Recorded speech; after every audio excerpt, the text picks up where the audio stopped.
एक ऐसा सवाल जिसने सबको हैरान किया हुआ है।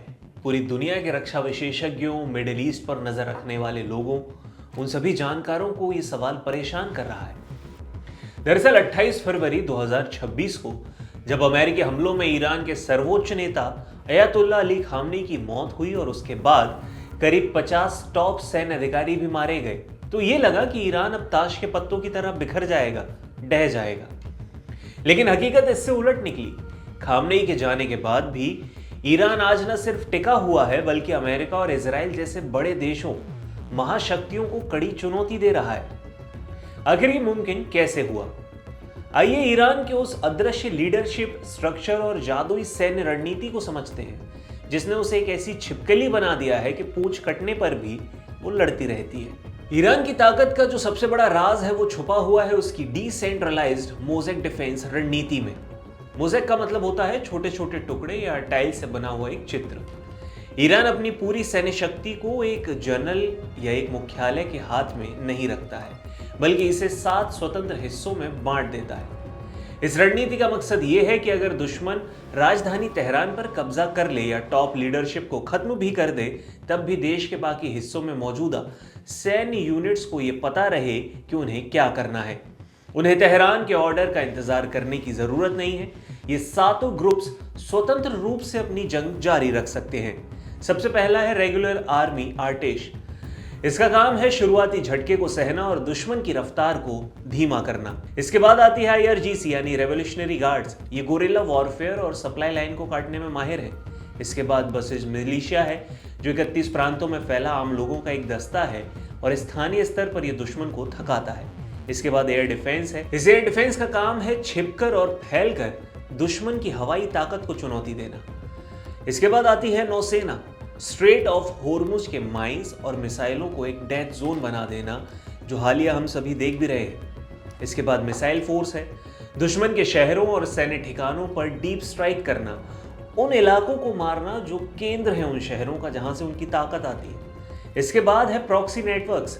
हिजबुल्लाह और हूती जैसे गुटों के जरिए जंग को ईरान की सीमाओं के बाहर फैला दिया जाता है। दरअसल ईरान ने साल 2003 में इराक पर हुए अमेरिकी हमले से बहुत बड़ा सबक सीख लिया था। सद्दाम हुसैन का सिस्टम सेंट्रलाइज था, यानी उन्हीं पर निर्भर। जैसे ही अमेरिका ने सद्दाम और उनके कमांड सेंटर को खत्म किया, पूरी सेना ही बिखर गई। पूरी इराकी सेना जब ऑर्डर नहीं मिला तो बिखर गई। ईरान के रणनीतिकार हसन अब्बासी और मोहम्मद अली जाफरी ने यह तय किया कि वो ये गलती नहीं दोहराएंगे। उन्होंने एक ऐसा नेटवर्क बनाया जो इंटरनेट की तरह काम करता है। अगर एक सर्वर डाउन हो जाए तो बाकी के नेटवर्क चलते रहते हैं। इसी वजह से खामनेई की मौत के बाद भी ईरान का सैन्य ढांचा पैरालाइज नहीं हुआ। ईरान की सबसे हैरान करने वाली व्यवस्था है उसका उत्तराधिकार यानी सक्सेशन रूल। ईरान के हर महत्वपूर्ण पद, चाहे वो सुप्रीम लीडर हो, सेना का कमांडर या कोई भी बड़ा अधिकारी, उसके लिए 4 उत्तराधिकारी पहले से ही तय कर दिए जाते हैं। अगर पहला लीडर, जैसे मान लिया जाए कि खामनेई, मारा जाता है तो दूसरा तुरंत उसकी जगह ले लेता है। अगर दूसरा भी मारा जाए तो तीसरा, और तीसरा तो फिर चौथा। यही वजह है कि खामनेई की मौत के बाद उनके बेटे मुस्तफा खामनेई ने बिना किसी देरी के कमान संभाल ली। यह व्यवस्था ये सुनिश्चित करती है कि नेतृत्व 1 सेकंड के लिए भी खालीपन यानी कि वैक्यूम में ना आ जाए। अमेरिका और इजराइल ने 50 अधिकारी मार दिए ईरान के, लेकिन ईरान के पास हर अधिकारी की जगह लेने के लिए 4 लोग पहले से ही कतार में खड़े थे। ईरान के टिके रहने की एक और बड़ी ही दिलचस्प वजह है। ईरान ये जानता है कि वो अमेरिका से सीधी और पारंपरिक जंग यानी कि कन्वेंशनल वॉर तो नहीं जीत सकता।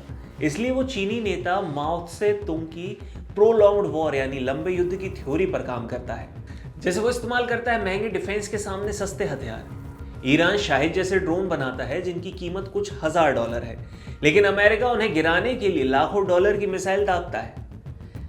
दूसरी तरफ आर्थिक दबाव का भी इस्तेमाल किया जाता है। जंग जितनी लंबी खिंचेगी, अमेरिका और इजराइल का आर्थिक और राजनीतिक दबाव उतना बढ़ता जाएगा।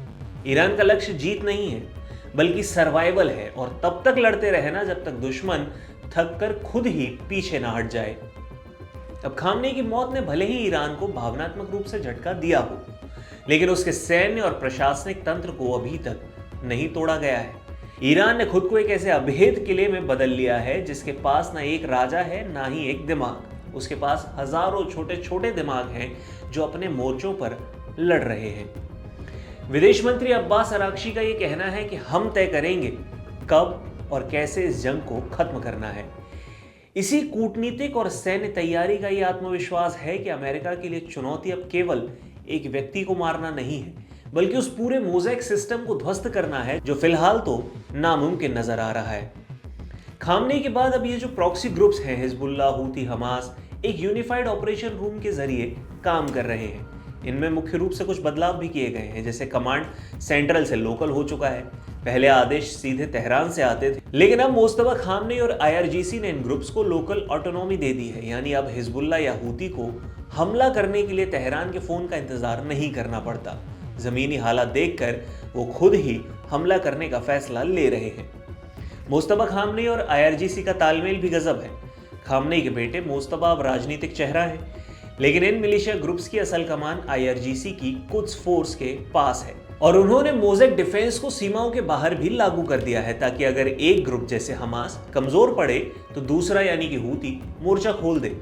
इन सभी ग्रुप्स का अब एक ही मकसद है, जंग को इतना लंबा खींचना कि अमेरिका और इजराइल पर घरेलू और आर्थिक दबाव बढ़ जाए। और जो गौर करने वाली बात है वो ये है कि अब ये मिलिशिया ईरान के लिए नहीं, बल्कि अपने अस्तित्व, अपने सर्वाइवल के लिए एक नेटवर्क की तरह लड़ रहे हैं। और यही वजह है कि इस लड़ाई का अंत अभी भी अमेरिका के हाथों में नहीं है।